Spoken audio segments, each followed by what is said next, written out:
And when other folks found out about it, there was a great clamor for spreading it throughout the larger SheEO world. So here we go. Okay.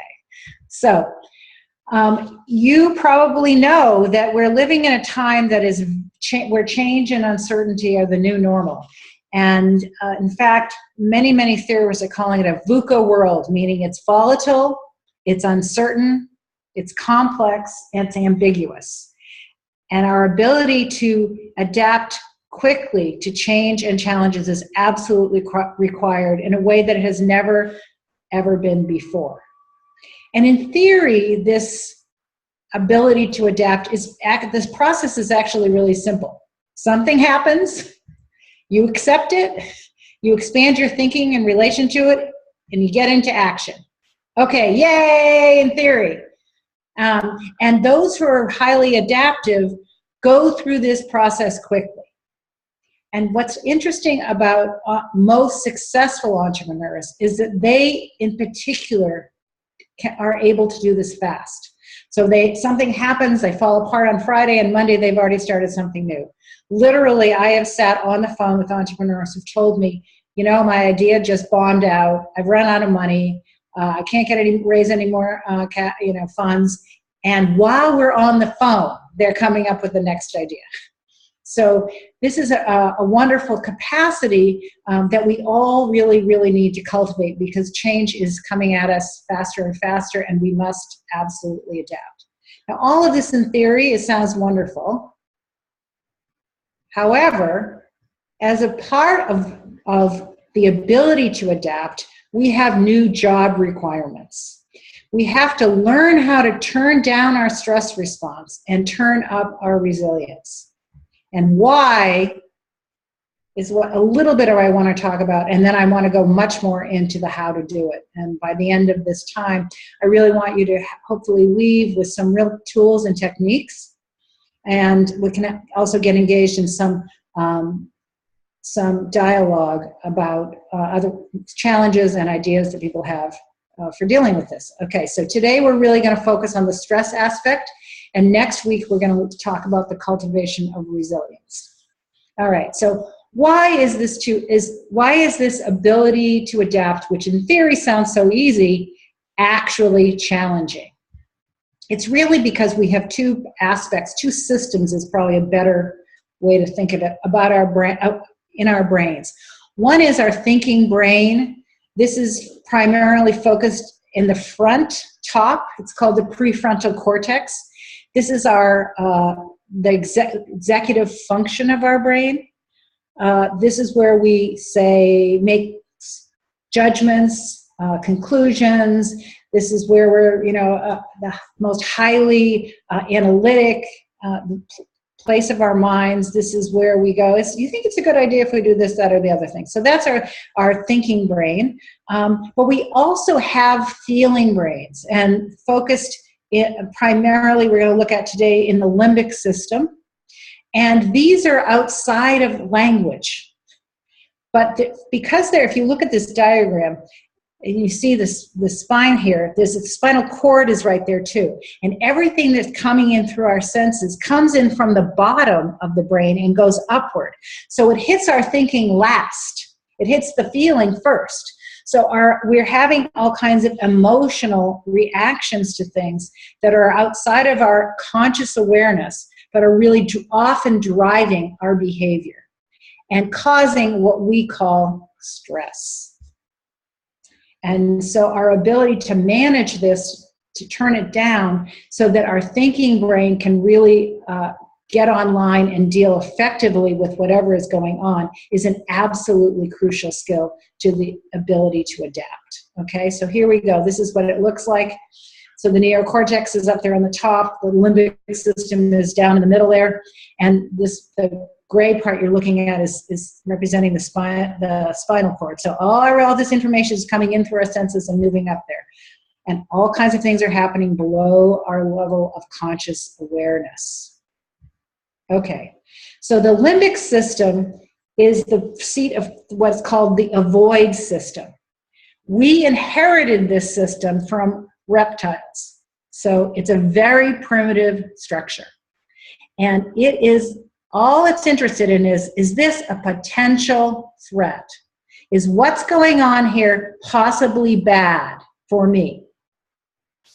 And it's kind of like a guard dog, which is that when it asks that question, when it's looking for that, and again, it's scanning for this, remember, pre-language. It's about the age of a toddler, they're saying. It's fully formed in our brains by the age of 2.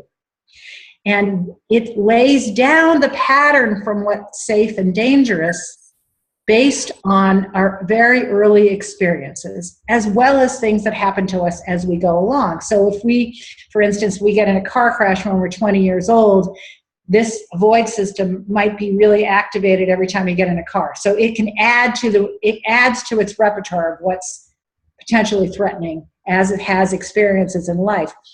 But it begins figuring out what the pattern of threat is right from the start. And if it decides, no, this is okay, everything is cool, it's all right, it stays asleep. And it allows whatever is happening to go running up to the prefrontal cortex for you to deal with it in the most mature and logical way possible. Yay, hooray. If, however, it decides, yes, this could be a threat, then it turns on the stress response. And depending on how big of a threat it is, it can actually hijack the neocortex, hijack your thinking brain. So I know that every single one of you, because we're all human beings with this structure, have been in situations where we're so stressed out about something that we can't think straight. We say we can't think logically. It's because our brain the thinking part of our brain has been completely hijacked by this avoid system. All right? And therefore it has us acting out of these very primitive responses that are counterproductive ultimately, but at the time seem like all we can possibly do. So we're going to go a little bit further looking into the specifics of this, about what's going on. Okay, so when the stress response turns on, we have typically 3 responses available to us. One is fight. The fight response is to actually try to kill the threat. And so this could be everything from getting angry to actually physically trying to do something, right? The flight response is actually to run away. Now remember, this mechanism was designed way back when there was the reptilian brain being formed. And so it's very, very primitive. So the desire to flee, or literally getting up and run and leaving the room, or disappearing for a time, that's the flight response, or the desire to disappear and to run away. And then the third one is freeze and appease. This is the deer in the headlights, and in human beings it shows up like this. Deer in the headlights, and you're not listening to, you look like you're processing what the other person is saying or what the situation is, but you're just agreeing with whatever because you're trying to make the threat go away. People who tend to do this one, other people think they're agreeing with them about whatever they're saying, but really you're not even processing what they're saying because the limbic system is hijacked your prefrontal cortex and you literally don't even remember. So what I want you to do right now is to think about what is your response. What's your habit under a stressful situation? So here's an example. So a coworker accused you of spilling some company secrets. The fighting thing is to say something angry back, something aggressive. How dare you ask me this? The other is like, run away. I'm going to leave. I'm going to quit. I'm just going to quit. Physically just leaving is not necessarily a bad idea. So it's more that feeling of like, I'm going to quit. I'm never coming back.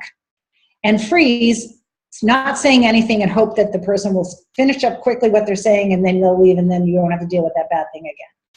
So think about what's your tendency, and is your tendency different at work and at home? I never, ever, ever go into fight at work, but I sure do at home. I'm much more a freeze and appease in business settings. I agree to things that later on I wish I hadn't. And so just think about it. What's your habit, and under what circumstances does your habit arise?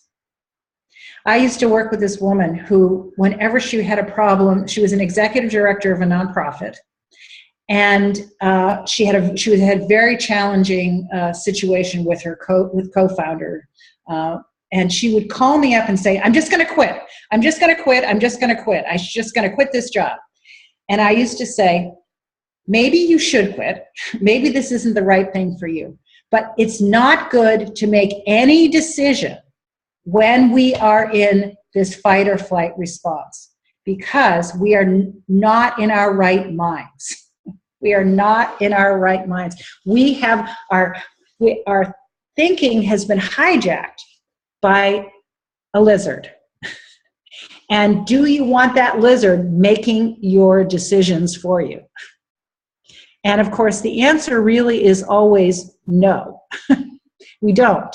So what we need to do instead is, when we have to recognize that we're in this state, we have to take some actions to get out of this state, and then decide whether we want to say something back, leave, or actually accommodate the other person. But the key piece here is that you got to recognize when you've been triggered. You have to understand that you're not in your right mind, and then you have to take no action until you are in your right mind. So I recently worked with this entrepreneur actually in Toronto, and we talk every 2 weeks. He's a client of mine, and he called up and he said, "You won't ever know what happened in the last 2 weeks." He said, "I fired my co-founder, and then I woke up and said a few days later, what have I done? I'm completely insane." And I said, "Yes, you were insane at the time." He described the situation, and he was just in fight or flight. And his response was, get rid of the threat, meaning fire the guy. And then later, once he got out of the hijack, he realized that he had made a really big mistake. So that's how, unfortunately, this mechanism works for us. Okay, so what we're starting to see is that the stress response often works against us being skillful in change or in any kind of situation we're in. Its intended function is for short bursts in physical threats. So this was created, this mechanism was created for animals surviving attacks, physical attacks by other animals. So in physical emergencies, this mechanism is actually really good for us, because what it does is say, let's say your kid was running into the street and was about to be hit by a car. What happens? Actually, the amygdala perceives a threat, and it cuts off your thinking, and you just dash out there and you grab the kid, right? You don't want your prefrontal cortex to be online at that point. You don't want it to be thinking, do you think it's a good idea for me to go and get him? How much danger is he in anyway? How fast is that car going? No, there's a physical threat, and it responds in this wonderful, amazing, immediate way to the physical threat and actually helps us. If you're being physically attacked by someone, fight, flight, or freeze is really a good choice. Those are the best choices to deal with it. The problem is that mechanism, which was designed only for physical threats, is operating for every single thing that is happening to us every single day. And what happens is that once it's on, it resists turning off. So it's triggered even if we're in a traffic jam, or somebody didn't pick up their clothes and promised they would from the floor, or someone in your office is driving you crazy. It can't, it's not sophisticated enough to differentiate between those things, which are annoyances or frustrations or challenges that must be dealt with, and these true emergencies, physical emergency. And as a result, it can be in human beings on almost all the time. Now, the guy who's the top expert at this, is a guy named Robert Sapolsky, and he's at Stanford, and his book that he wrote is called Why Zebras Don't Get Ulcers. And he's the one who really created this understanding that this is only good for us under these very limited circumstances. And the rest of the time, it's really bad. All right? Okay, so here's some of the bad things. When the limbic system, the void system says there's a threat, stress hormones start racing through your system, cortisol and adrenaline. Your heart rate increases, your blood sugar levels increase, blood pressure increases, and breathing increases, and all your body is doing is preparing you to run or to actually physically fight this threat. Now, in the short term, again, these are things that once you're actually dealing with the physical threat, it's a good thing that these things have happened, because the cortisol and adrenaline get you all ready to do this thing, fight or run. And then you do fight or run, and you burn off the cortisol and adrenaline. When it's not a physical emergency, those things stay in your system and race around and causing havoc. And here's some of the bad things that it can do. Okay. Part of what happens is we get hungry when these things happen. So we consume high-fat, high-sugar snacks. And therefore, we start to have high, not just because of the consumption of these things, but because of the hormones themselves and the physical effects that we just saw in the previous slide. It can create high cholesterol, blood pressure, and blood sugar, causing greater heart disease, fatigue, depression, chronic infections. Let me tell you a little bit about why the chronic infections. It's because when the body perceives this as immediate physical emergency, it turns down your immune system because it's trying to deal with your survival this second, not long-term survival. So therefore, your immune system is not functioning at the level that it should be when these hormones are present. And as a result, it can accelerate your aging for, as you see here, for a huge amount, 9 to 17 years. This fact is why I learned how to change my life in relation to stress, and I'm hoping that you will too. And here's what it does for our brain. It actually impairs our memory. We can't remember as much as we did before. It makes us want to take less risks because we feel threat already. It reduces our capacity to see big picture and pattern, and we misinterpret data because what we're doing is focusing on the threat and everything else goes away. All the rest is gone. All we can see is that one bad thing. Okay.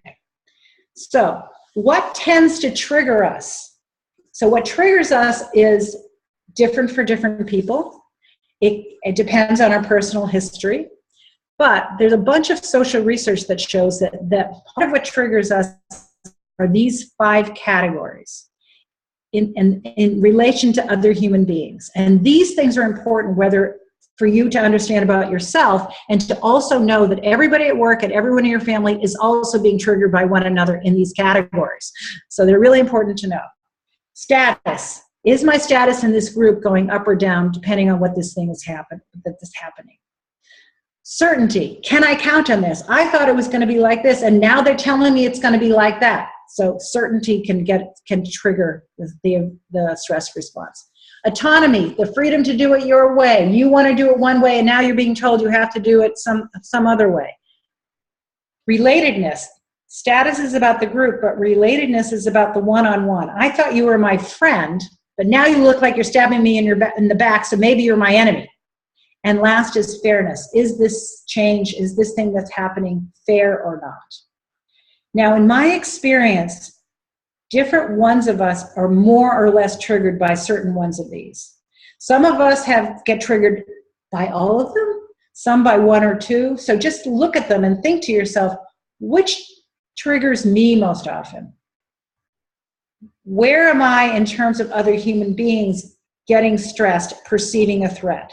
Is it about certainty? I thought I could count on it. Is it about fairness? Just bringing awareness there is the first step to creating a new and different response. Okay, so what typically triggers stress for you? Just think about it. I'm going to be quiet for a second.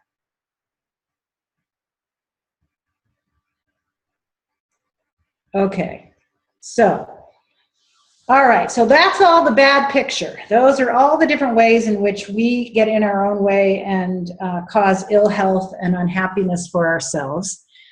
So what are we going to do about it? So there's two kinds of categories of things. One is in the moment. There's these two techniques. Three techniques. A lot of techniques I'm going to teach you. And the other is in general what we can do. So this is the picture of where we're going. So in the moment, how do you deal with it? You got to notice that you've been stressed out. You have a sense of threat. And then in general, what do you do? Okay? So what we're going to do today is just look at in the moment. And then next week, we're going to look at the in general ones and especially focus on the resilience. Okay? So we're going to take the moment by moment stress reduction today. Okay, so the first technique is this. Is this really a threat or not? So the guy who invented this technique calls it, is this a real tiger or just a paper tiger?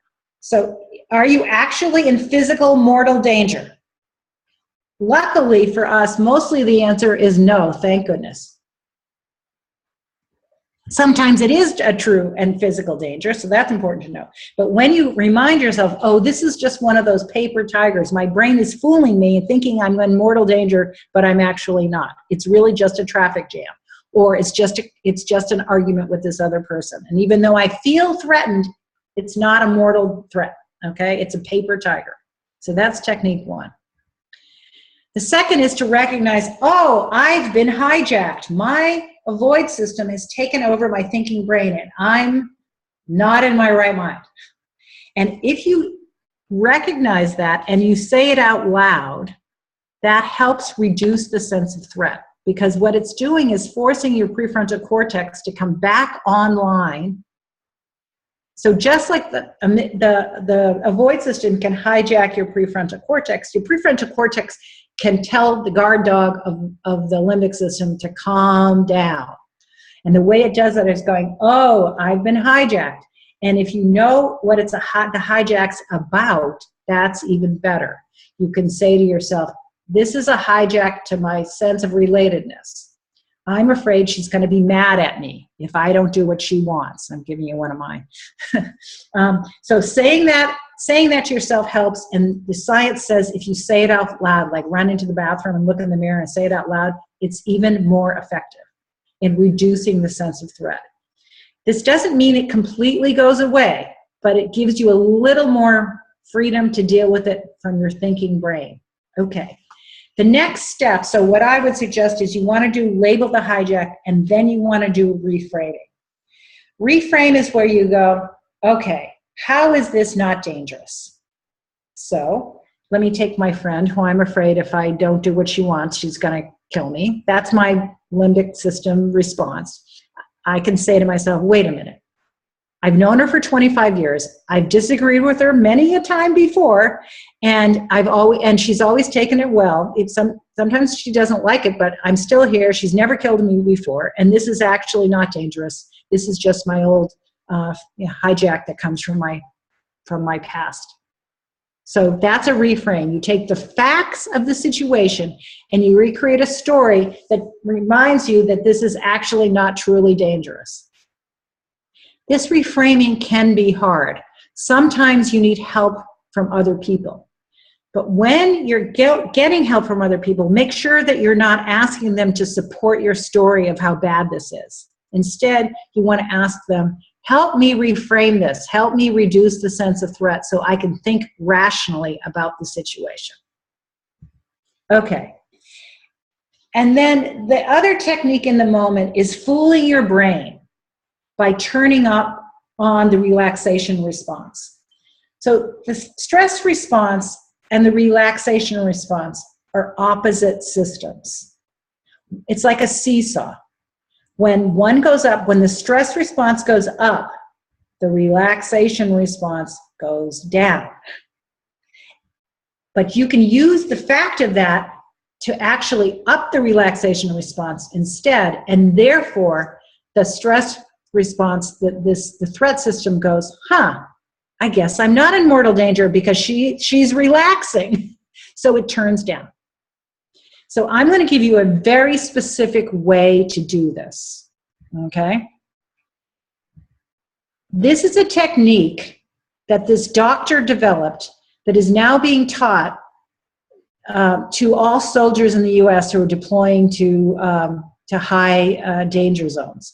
And it is also being taught to emergency room personnel who need, because otherwise, if they don't, both of these groups don't learn how to turn down the stress response and up the relaxation response, they will be in stress 24 hours a day.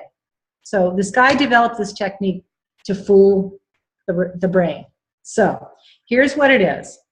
You want to take, it's relaxing the tension in your pelvic floor muscles. And what that does is the sympathetic is the stress response, the parasympathetic is the relaxation response. Okay.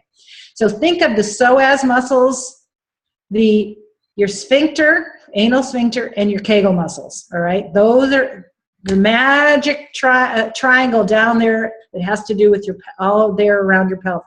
Okay. What I want you to do is imagine, not just imagine, just try relaxing those. All of those muscles down there that you see in these diagrams for 20 seconds. I'm going to be quiet and you're just going to relax those as much as you can.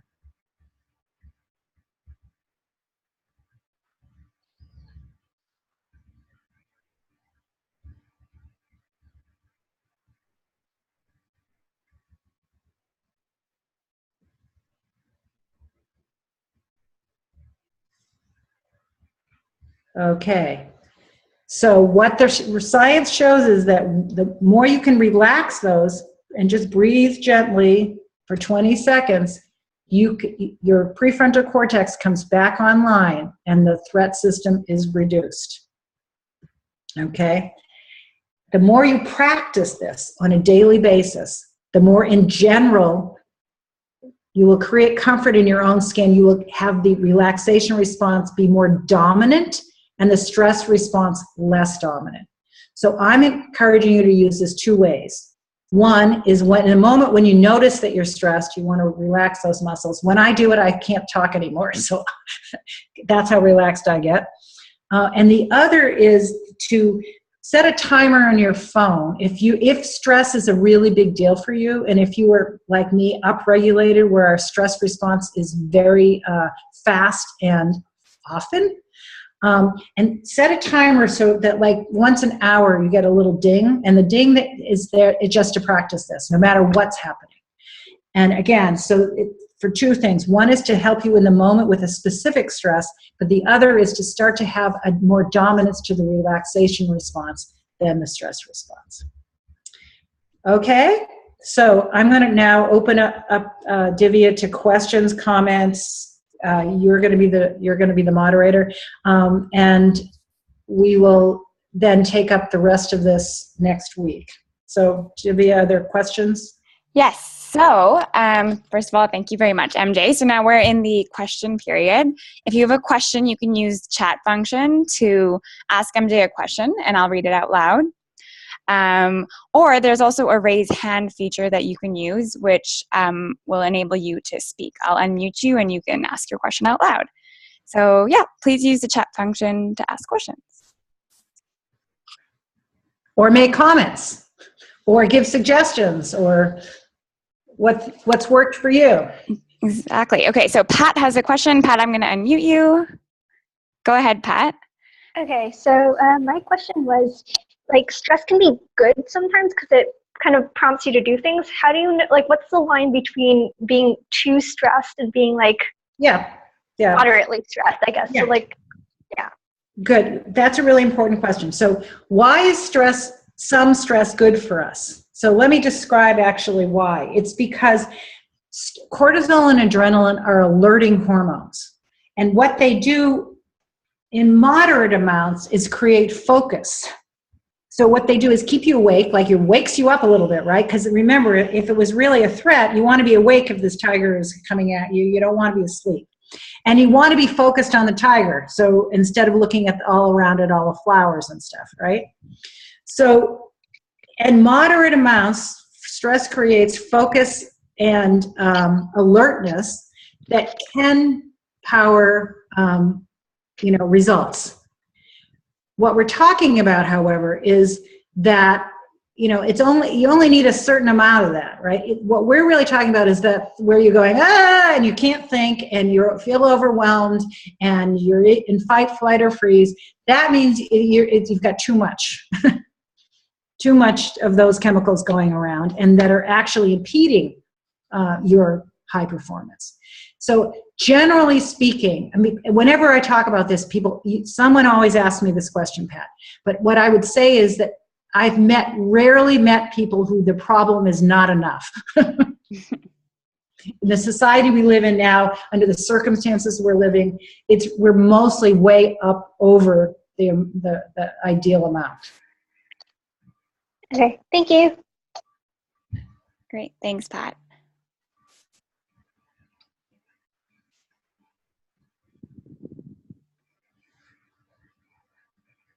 Any other questions? I have a question. So I might miss the why, but so why do you relax when you relax your pelvic floor muscle?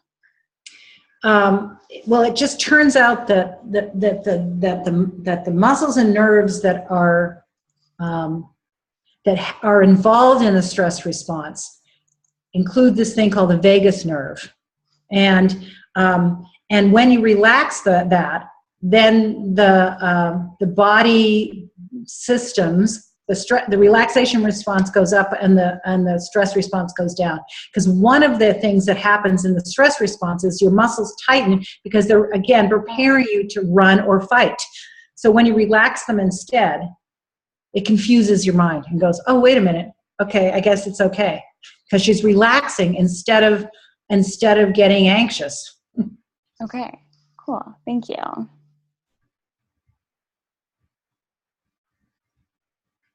Okay, a question from Vicky Saunders. Is there any relationship between resilience and success as a business leader?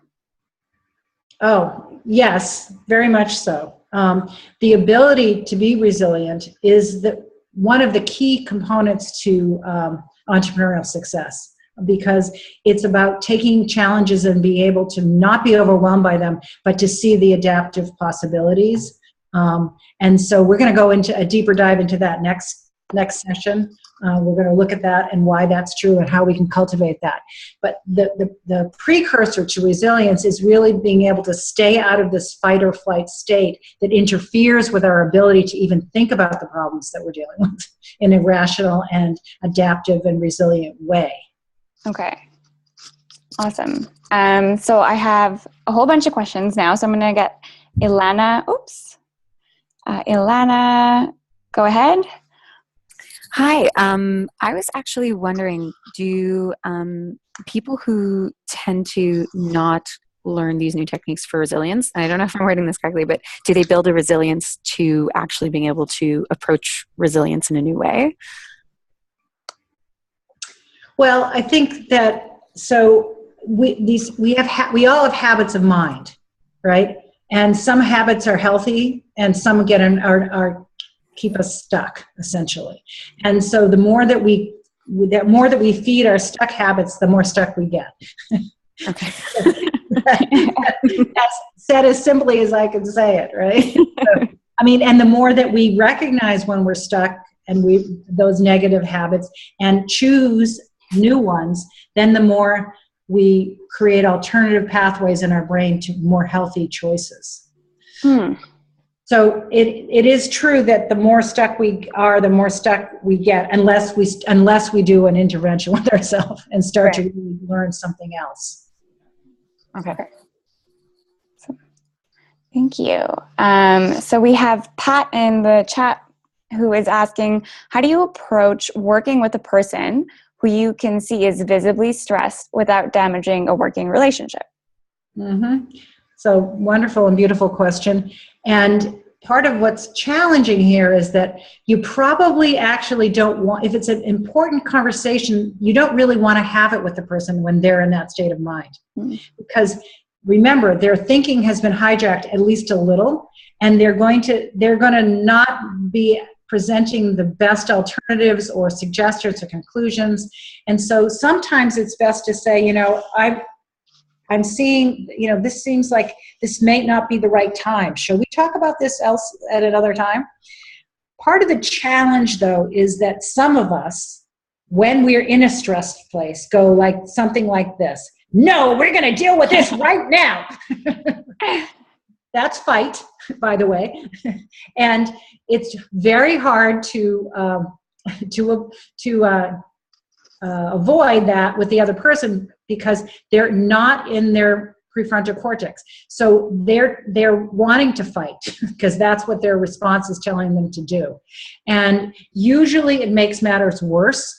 And so one of the things that I didn't talk about as immediate technique is when you recognize you're hijacked, you need to leave the scene of the crime. Because if you don't go, then you're going to probably, either do this fight, flight, or, thing that's going to make it worse. So I'll give you an example. So I've been working with this for about 25 years now.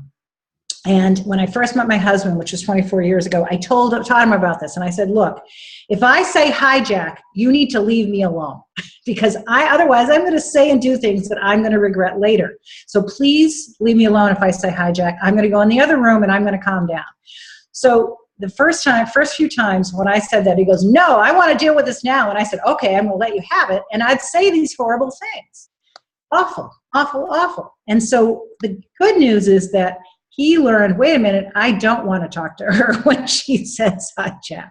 So I am going to give her the space. So when it's happening to you, you definitely want to say, hey, I want to offer my best thinking here and I can't right now. I need some time. And with someone else, you want to invite that. Maybe let's do this at a different time. They may not take you up on it, but I think you want to encourage it as much as possible because otherwise you're going to get subpar results, let's say. Interesting. Thank you. We have a question from Chris, who's asking, can you give techniques to relax the muscles? I know the techniques to strengthen them, but how do you relax them? Okay, so here's what you do. You take the techniques. It helps a lot of people to do the opposite first. So tighten them all right now. Tighten all those areas, tighten all those muscles. Now just let it go. And imagine they're melting. And the energy is going out like in a triangle from like a pyramid, all down and out to every side, back, side. It helps to tighten it even more sometimes so you can feel the difference. And the other is slow, deep breaths while you do. You've all seen breathing as a technique for stress reduction. It does work. But as long as you do two things. One is you breathe through your nose, not your mouth. And you make sure you're taking slow, deep breaths. Because one of the things that the stress response does is have us breathe shallowly and through our mouths. So if you breathe through your nose and slowly, again, the brain gets confused. It says, oh, I guess she's not under threat because she's breathing calmly. Great. Thank you. Paula, who's joining us from London, asks, when my levels of stress are high, I can't stop working. I become like a mouse on a rolling wheel, literally, and can compromise my productivity. Can you give me tips to stop? Yeah, so part of I don't know whether you were here for this part, and there's been a lot of information, but the system resists turning off. Once it's on, it wants to run your life. Cortisol and adrenaline start racing, and it doesn't want to stop because it thinks it's helping you, right? So remember, the avoid system thinks it's helping you avoid threats. It's trying to help you. And so once it's going, and I'm helping you now, and I'm helping you now, and I'm still helping you. And so people people talk about adrenaline addiction. You get used to these high levels, and it's really hard to not, keep feeding the beast, so to speak. So one thing is you could really work on this relaxing of your pelvic floor. I would definitely give myself, timers throughout the day to practice, and maybe a lot of them, practice every 30 minutes. That's one thing. I would also do, when we look next time at the more general techniques, you'll hear, exercise burns those hormones off. So you've got to have a way, since we're not running and we're not actually punching people, to get rid of the cortisol, adrenaline, and bring us back down to relaxation. So exercise, vigorous exercise, aerobic exercise is another way to get the hormones out of your system. So when you're feeling like you're on this wheel, one of the solutions is to go for a run. Yes. Oh. Or walk or vigorously, because the hormones are just racing around. They're trying to fight or they're trying to run, and you're not letting them. Okay, great.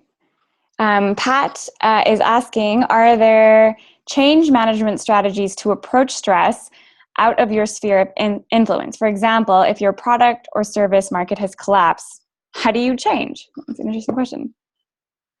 That is a really, really wonderful question. I'm happy to come back another time and talk about that, because my book called How to Survive Change You Didn't Ask For looks at how do we adapt to changing circumstances. This stuff we're doing today is really about making sure that your emotional system is not getting in the way of your thinking processes, so that you can think about it. But I'd be happy to come back another time and do a session on how do you think differently, right? And when you have to. So yeah, that would be really interesting. Cool. So if there are any other questions, now's your chance. Okay. Anything else, Divya? Is there one last one or not? I think that was it. Okay. So just to finish up, at SheEOworld.world/webinar, there will be tips that I have, more tips for stress and adaptability that you can get there. There's also an audio tape that's a mindfulness meditation, and we'll talk about that next session, but it's just another way of helping you reduce your stress. So that's available there too. And next week, at the same time, on April 21st, we're going to look at more general techniques for stress reduction, and then how do we cultivate resilience. So I look forward to meeting again, same time next week. Amazing. Thank you very much, MJ. My pleasure. Bye-bye. Bye, everyone.